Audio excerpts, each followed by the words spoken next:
All right. Good morning, afternoon, evening, night, depending on which part of the world you're in here. But today we have Skip back on, and we're talking about forecasting. What does it look like in IT to forecast? And I was just telling Skip, like, it used to be like I would walk into a corporate environment and I'd be the new hire, the new manager, the new director, and I'd be reviewing the budgets and be like, why do you have, 1.5 million as a line item in this budget? It just says MISC. And like, oh, that's our slush fund. You really can't predict where technology is going. So we never know what we're going to need, in 12 months from now. And I'm like, Mm, what? I can yeah. tell you exactly what's going to go on next year. I can tell you when the iPhone's going to get released. I can tell you when Nvidia's going to release their chipset sets. I can tell you when Cisco's going to have their big launch of their new stack that they promised never to change, was they'll change in 3 years. And like, there are things that we can do. Like old hat IT guys can look and go, "You can't predict your budget. What are you? 1 year into your career here?" And it turns out, yes, a lot of the people I was talking to, they were new to IT and they didn't. It used to be that technology changed so fast that you could not predict what was going to be the next year. Like when 2005 or was that 2004 or whenever that was, like when VMware hit, you had ESX, Yeah. like that changed everything. And before that, Windows 2000 changed everything. Like, I mean, NT4 was great, but for those of us who went through the NT4 to 2000 switch, it was a big shift. Heck, even Novell to 2K or to NT was a big switch. And so we Big got change. used to this Yeah. happening every 2 years, all the way from like 95 to 2007, where something massive changed that we just said, fine, screw it. I give up. Yeah. And that I think from the technology perspective, that does make it really hard. But you have to look at these more from a business perspective. And again, I think that's a challenge I felt. And so maybe I, feel like I'm relating to a lot of our members who are very technical is they look at it from that perspective. And, I worked with a great sales professional for many years. And I've told this before, but this is a true story. One day I went in and I just started rooting around in his office. He was sitting at his desk. I'm looking through his shelves, picking up stuff and doing stuff. And he looks over at me and he goes, "What in the world are you doing?" And I said, "I want to borrow your crystal ball. Where is it?" And because he'd just released some of his sales numbers. And for about 3 years, he had been forecasting sales growth. We're talking 20, sometimes 30% sales growth year over year. And every year we had hit that number within just a few percentage points. And I'm like, how? How are you predicting how much more sales we're going to do in a given year? And he got a big chuckle out of it, but I was very impressed with the ability to do that. But also I got to looking, it wasn't just that he was crystal balling things. It wasn't all rat's blood and chicken bones like I refer to. It was, him looking at it, looking what they'd done in the past and making very reasonable, strategies about what they're going to do and then working towards those. That was a big element in that forecast. Is it wasn't, hey, this is me being, mystical and reading a number. This is me being pragmatic and putting a number out there that I'm going to work towards. And if I have a goal, I'm going to get it. So I think there's a little bit of, you know, action item as well as planning and doing this forecasting. It's not just a magic number. All right. It's a number you're going to work towards. What can you do? And when you break it down like that, forecasting actually starts to make a whole lot more sense. There's a lot less rat's blood and chicken bones in that process than just going, I think we're going to, something magic's going to happen in 16 months, right? Yeah. Good luck with that. Yeah, and I just wanted people to think like in MSP industry, I watch so many people go from fire to fire to fire. Like we have episodes in our podcast on get out of firefighting mode. We have constant discussions on our weekly updates on how to deal with firefighting mode, and a lot of it's because you know technical people are terrible project managers. You just are. I'm sorry. I'm a terrible project manager. I still have to do it. Doesn't mean I'm good at it. So when we avoid project management, we avoid planning, and we just kind of just deal with things as they come up. I've seen people talk about how they're great at forecasting and they're really great at predicting the future. Like, no, you're not. You're just looking at end of life assets. Hmm. That's an operational prediction. That's something that, yes, it's part of it, but that's not strategy. That's not playing things out. And so if you ever want to see more about that rant, look at our operations versus strategy podcast or anything along those lines. When it comes to like planning, it's like, okay, which of your clients are busy this fall? Which ones are going to do a major product release in 2026? Which ones are going to revamp their budget in November? So looking down the road and seeing which clients are going to be busy is important. And if you don't spend time looking at this, then you're not strategizing and you're not Yeah. forecasting where you're going to be.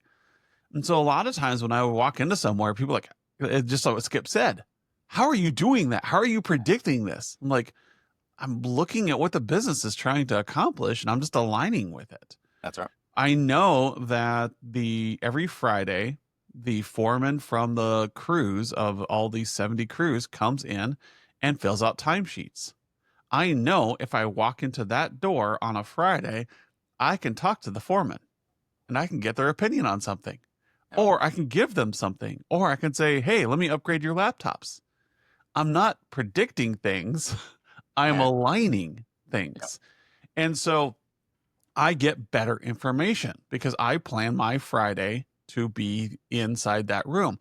The same thing with my Friday afternoons. Why are my Friday afternoons always off? At noon today, my Friday afternoon is done.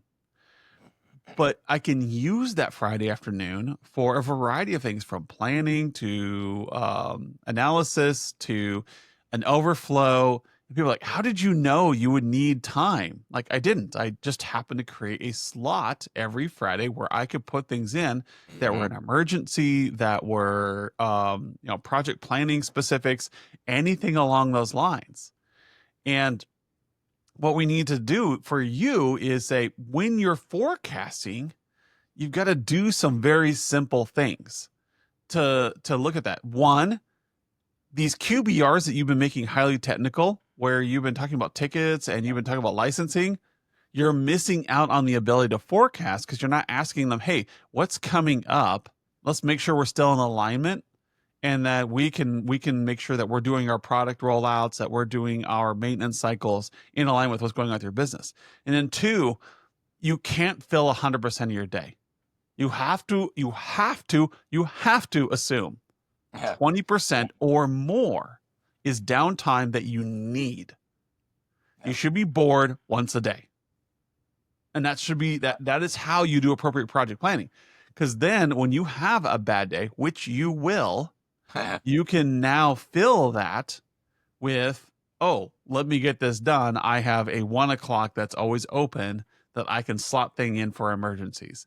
Yeah. And now you can start planning things out. Or when that 1 o'clock is not filled with an emergency, you use that for looking at your customers and seeing where they are and planning out activities so that future self has more openings. Like, hey, I'm going to do that server deployment or I'm going to do that EDR deployment in June 19th because that's when I know that this company is going on a corporate retreat.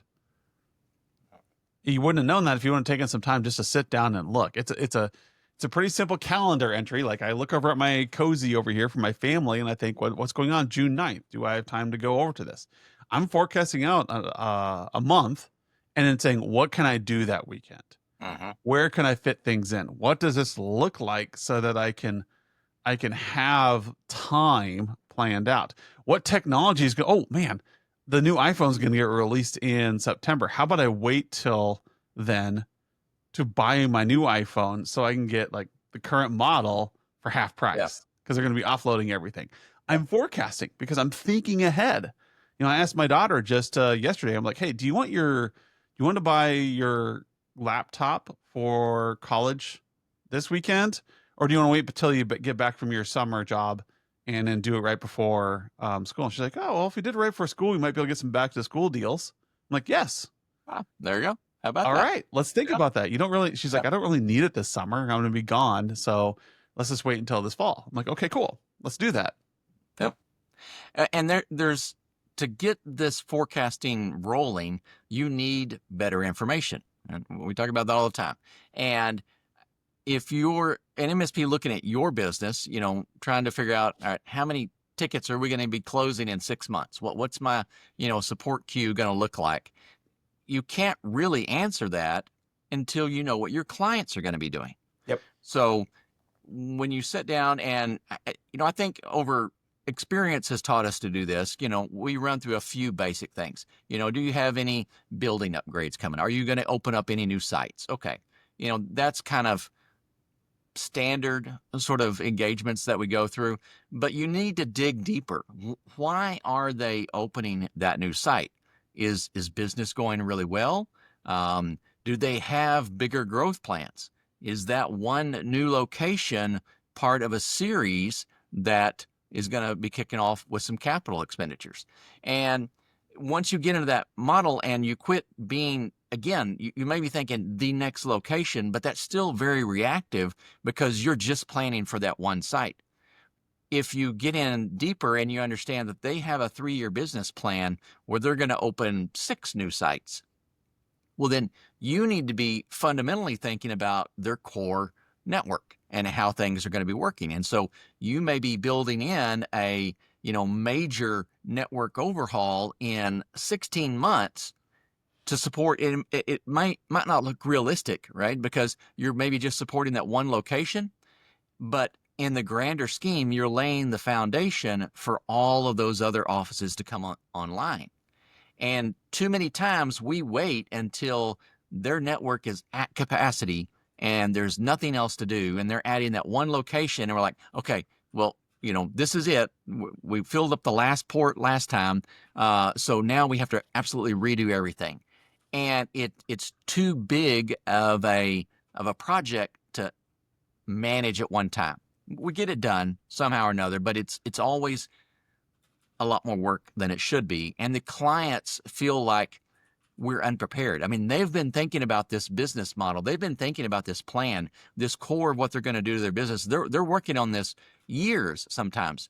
And when they tell us this one little bit, then all of a sudden everything changes. So we've really got to start these conversations. And it's not just, I'm kind of hammering on a location deal, but their line of business, what are they expecting? Do they have new products that they're going to be trying to launch? Are there new services? Are they going to redo how they're working with their customers? Are they moving to some sort of, remote connectivity? All these different elements, you need to be asking questions about their business. Yep. And again, we say this over and over, you don't have to be experts in their business. They are, right? Just get them to share the bigger plan with you with a few leading questions. Yep. And then that gives you the ability to make these forecasting elements that we're talking about. Yeah, and let me give you a little bit more of a grounded picture here. Like, let's say you sit down and you do this business discussion like Skip's talking about, and you find out that, we don't have anything come up right now, but in 3 years we're going to we're looking at exiting this lease and moving to a lease downtown for our business. Okay, cool. In order to prep you for that, let's do a series of rollouts that are going to make that transition a lot smoother. So we know that your firewall is aging, and we're going to need to upgrade it. Let's get one that's a little bit more friendly to a multi-site. So while people are transitioning from site A to site B, that this is going to work. It's not going to cost you much more, maybe a few $100, but we're going to get that. We're going to get that weighing capacity in there. And let's start working on people working on laptops instead of desktops. So as over the next 3 years, we're going to be transitioning people to laptop workstations, and getting a better EDR product in place so that maybe some people are going to be working from home. Maybe the transition won't go as smooth and their workspaces won't be ready in time. Let's just go ahead and get that versatility built in there. And this is a 3-year plan. So we're going to upgrade your firewall in 2026. And when we order PCs and replacement assets, we're going to make sure they're laptops, mobile assets, and over the next 3 years. And then by the year 3, almost everybody will be a mobile device, except for your hardcore Mac users that are doing dev work and they really love their towers. Anyways, but by the time you get to 2029, we're going to have a fluid workplace so that when you do that transition to that new building, it's going to be easy. Yep. And maybe it's only 5 users, so you don't need a 3-year plan, but knowing it's coming up, when you make decisions for this client, you can say, oh, they're doing that migration in 3 years. I just want to make sure that they're able to do a WAN. Yep. So let's make sure we get that on the radar so you can plan around that. And that's how you do forecasting. And you look magical when you do this, right? Yeah. Like, oh, yeah, we got this in place 3 years ago so that everything is going to run smooth today. Like, oh, wow, I'm so glad you had the forethought to do that. And you actually have to call yourself out on that one and say, hey, oh, yeah, this is why we did this 3 years ago. Or this is why we started moving in that direction several years ago. We needed to have a better environment for this. So now we can just make this flip over. And when I've done that in the past, like, oh yeah, we saw this coming. All we have to do is flip this over. It's going to cost $100. Yep. It would have cost 10,000. You have to say that when the moment comes. This is where you get to say, I told you so. Yes. But the client gets to say, oh, normally this would have cost $10,000 because we had to do a forklift of your entire site over to the other one. But because we had the forethought here, this is $100. I'm going to tell my network admin at midnight tonight, we flip live connection over to new site. Yep. And then they go, oh, well, that's nice. Yeah, you won't notice a difference. Yep. And there are things in here that you can really highlight your role as a partner versus a vendor. So maybe one of the simple things you add kind of to your flow is, an annual meeting with your clients. You ask about their offices. Do they own their offices? Are they leasing their offices? And just dig a few more details in there. If they've got a lease and it's coming up for expiration, or renewal in whatever time frame, you get a mark on that. And 6-8 months before that, you're asking the client, so you guys thinking you're going to renew this lease? And you're part of their business. We're talking about business elements now, right? And they're going, yeah, I don't know. We don't know. I mean, this building, it's not really what we want, but it's okay. We don't want to move. And you have the opportunity to say, well, you really need this. The building needs to be recabled, right? We need to redo everything. That's a $30,000 project. Why don't you go to your landlord and say, hey, real estate's in flux, and you go, we'll sign this lease, we'll re-up on our lease if you'll pay for our recabling of the building. All right. All of a sudden now you're involved, but that's not an unreasonable process to go through, right? I mean, landlords are looking to keep renters, and putting new cabling in a building is an infrastructure expense. Now, typically, it's lots of times it's whoever's renting it, but if you can move that cost over, well, now you have the ability to, again, get this stuff done. You got in a forecast window, but just like Adam was talking about, once that cabling is all redone, you do make sure you remind your customers that, hey, because we talked about this in advance, because we had this in the forecast, we got your landlord to pay for this upgrade that you're experiencing, and you didn't have to pay a dime of it. Yep. So those are really cool elements that, again, zero in and drive home that partner element versus just the vendor. Yeah, alignment with other technologies is great. Like Skip's talked about this in the past. Like if you're going to do a lunch and learn, and you've got like 60 days ahead of time.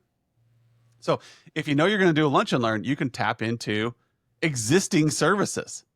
So you can say, hey, Cisco, I know you like to do lunch and learns. Do you have somebody who's going to be in the Chicago area June 18th? I go, yeah, we have one of our trainers is going to be doing another event. You want them to swing by and do a lunch and learn? Like, yeah, I'd love to do that. And you look like a hero because you brought in this really cool FBI presenter or whatever it is. And Cisco's all about like shock and awe. They want Mhm. people to be impressed Yep. with them or whatever vendor it is. And all of a sudden you're doing something really cool and it looks like you spent all this money on it, but you didn't. You didn't have to hire anybody. You didn't have to think it through other than you predicted that that there was going to be somebody in the town or that you were going to do this event and there was somebody who's going to be in town and you aligned up those synergies. So now you get something cooler. Yep. Part of forecasting is just knowing generally when two events are going to happen at about the same time and taking advantage of that synergy so that Yep. you can say, oh, look, iPhones are being released in September. I'm going to do a rollout of iPhones in September and I'm going to show my client how I saved them $300 a device. Mhm. Oh, I know that October is Cybersecurity Awareness Month. I'm going to coordinate purchases of IT equipment for vendors who are taking advantage of that month. And I'm going to save a bunch of money for my client. Or I'm going to look really cool because magically all of these vendors are going to start coming out with really cool cybersecurity training and different events. At the same time, I'm doing something. I'm just Yep. going to use those with mine. So this is forecasting. It's not just about hardware and software. It's about alignment of services, alignment of strategy, and taking advantage of this so that I hate to use word synergy. Your synergies Yes. are looking almost magical, and then your life becomes a lot easier because now you don't have to do all the work. Somebody else is doing the work, and you're just taking advantage of that. And they're happy you're taking advantage of their work. They're happy they're taking advantage of their work because now Mhm. everybody wins. And that's a really important element, and just looking for those advantages. So back to Cisco and presentations, we had an event many years ago, and it was on the calendar. We planned this out. We want to do this big security focus deal, but too many times the MSPs are thinking, all right, I have to do this. All right, I have to create a I've got to presentation. go out and do something. No, again, we did just that. We tapped someone at Cisco and they sent someone out. I don't know. We might have had to pay for the hotel or something. I mean, it was Oh it was no. trivial, whatever happened. But this guy that came out was just an absolutely fantastic presenter. He kind of had it down. He had a really cool slide deck and stories and real use cases. It was all that's what he did. I mean, he spent his season just traveling around the country doing this sort of spill. And so he was absolutely fantastic. Everyone was interested. Everyone thought it was a great deal. And the MSP didn't have to do anything other than schedule this Yeah. happened. It was on the calendar. All right, who's going to be here? They got it. You don't have to do anything. You just have to take advantage of what's out there. Your clients have these specialties as well. You can look at those situations that are come up and see that we're going to have these, synergies of things coming up and going, we can capitalize on this and, you know, collaborate with your clients on that. What could we do here? They may have a lot of resources that could bring to the table, and now they see you as the master coordinator, the one that's, helping align everything. And again, it's not you doing all this, but being a part of it helps you fulfill that strategic element of bringing these things together. Yeah, and to sum all this up, you don't have to do a lot of work, but you do have to think ahead of time. Uh-huh. If you forecast out, you start making yourself lucky. Like, oh my gosh, you're so lucky that that happened at the same time. No, I just happened to be prepared. What is the saying? Luck is when opportunity meets preparedness. Yep. And the the goal here is that the more you know, the more you forecast, the less you'll be reactive. Yep. And to talk about my earlier tip in this podcast was setting aside an hour a day for overflow activity. Do not pack your day. Yep. Setting aside 20% of your time for unscheduled time so that when you're panicked and in firefighting mode, you have that hour. Yep. When you're out of firefighting mode, you use that hour to forecast and predict what's coming up.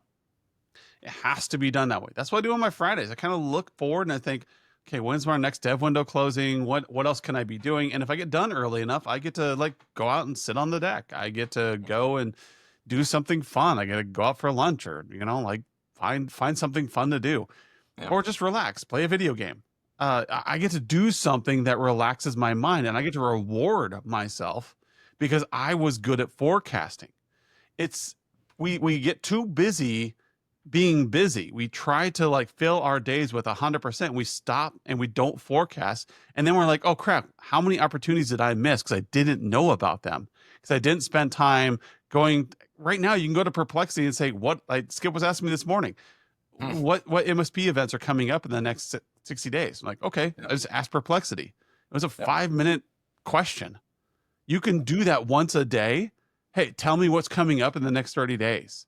Tell me about things that are going on. Tell me about any resources for speakers in IT that I can use. You can spend an hour. Imagine spending an hour a day planning out the next 6 months. I guarantee you're going to have a forecast and you're going to start seeing things that you can take advantage of that you've never thought of before. You're like, oh my gosh, I'm glad I saw that. Yeah. And I'm glad I can take advantage of that. And that's what Skip's getting at here is like, whether it's a speaker for a lunch and learn, whether it's a technology that you know is going to roll out, like, oh, let me coordinate that rollout for the same time. Or it's a client who's going to do a building move. Maybe schedule during that hour a time with a client, like just talking about your biggest client, talking about what's coming up over the next 3 years so you can make sure you're aligning migrations with that. Yep. Whatever it is, forecast, look ahead. Yep. And not just at technology rollouts, but also at business rollouts and business processes. And your engineer brain will fill in the cracks. Yep. It And will come up with opportunities. this would probably be a topic, maybe another conversation, but there's, I'm sure some of you are thinking this, well, what if it doesn't happen? Right? Well, there's really not many downsides to that. And maybe we can unpack that another time. But even when those forecasts don't turn out the way you want, there's great opportunity in those. And they lead to more things. And they still put you in that partner role in Yeah. managing those things. Hey, things didn't turn out the way we wanted. And there's a whole serious stuff we can go through, unpack those and get more information. And you don't come out looking like a fraud, right? Yep. You don't come out looking, oh, that didn't happen like you said. Well, no, because we've gone through a methodical process to get there. It's not a rat's blood and chicken bones process, all right? So we're not being proven as charlatans. We're working with the business. And so there are great things that we can do when the forecast doesn't match what we wanted. Either way, yeah, just be honest about it. But the fact that you do forecast will impress your clients. Absolutely. Hey, let's think about 6 months from now. Oh my gosh, no one ever asked that question. When was the last time you were asked that question? Wait, what are we doing in 6 months? Hey, you want to see my roadmap, Adam Walter? I'll show you it. I've got a great Word document, constantly reminding Skip and the team about this. Hey, you want to see the mirror, the visualization of what we're doing? Skip's got a bunch of things on there. And so like, what are we doing 6 months from now? I can tell you, but I'm going to tell you, it's not going to go the way we want it to, but at least we have a direction we're going in and we will iterate and we will adjust and we will plan. Yep. That's it. All right, everyone. Thank you for coming on today, Skip. I'm glad to have you back into the routine. And we'll see everyone next week. So yeah.